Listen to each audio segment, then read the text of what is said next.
The window of tolerance is a term used to talk about levels of alertness, what we call activation, that help people engage in daily life. Every day, it's normal for all of us to move up and down in our levels of alertness. Maybe we watch our favourite sports team on TV and feel very engaged, and our level of alertness is pretty high. Then later on in the day, we curl up and read our favourite book, and our level of alertness is pretty low. It's really normal for people to move up and down throughout the day and to ebb and flow between feeling alert and not as alert. We are able to move through these different states of alertness and manage them without much difficulty when we feel safe. This area is what we call somebody's optimal zone. Here, people are able to balance and regulate the emotion coming up for them in ways that are calm, cool, collected, and connected.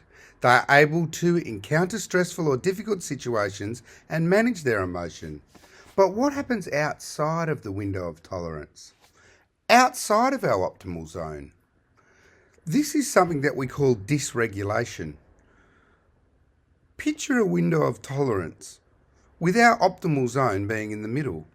We often talk about there being two different kinds of dysregulation. One, where we pop out of the top of our window, called hyperactivation, and the other where we drop out of the bottom, called hypoactivation. Hyperactivation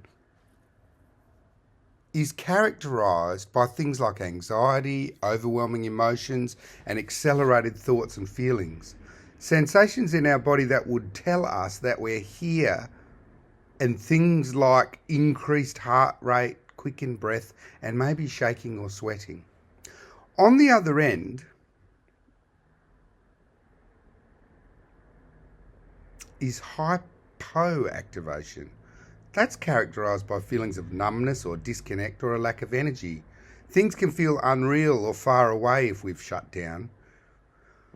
When we are in hypoactivation, our bodies experience a decrease in heart rate, slower breathing, and a general lack of physical sensations. Something to note about dysregulation is that both hyper and hypoactivation make a lot of sense as responses to threats. It's what our brains and bodies do automatically to try and keep us safe in the face of real or perceived danger. So what exactly causes people to leave their window of tolerance?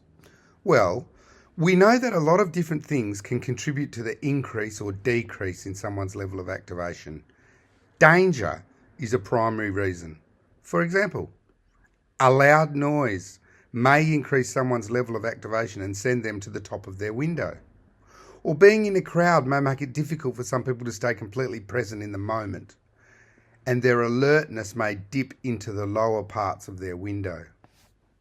We also know that the experience of trauma can change the size of someone's window of tolerance. Traumatic experiences can reduce the size of someone's window, thus reducing the size of their optimal zone. As we talk about, this is where people can feel like they can manage their emotions in ways that are calm, cool, collected, and connected. Maybe things that used to be easy to handle, like a loud noise or a large group of people, don't feel as manageable anymore. So we know that our windows of tolerance can shrink as a result of traumatic experiences, and our optimal zone can become smaller.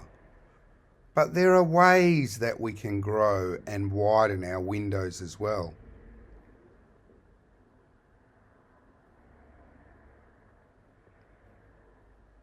Learning to recognise the signs that we are outside of our window can be the first step in helping us stay in it.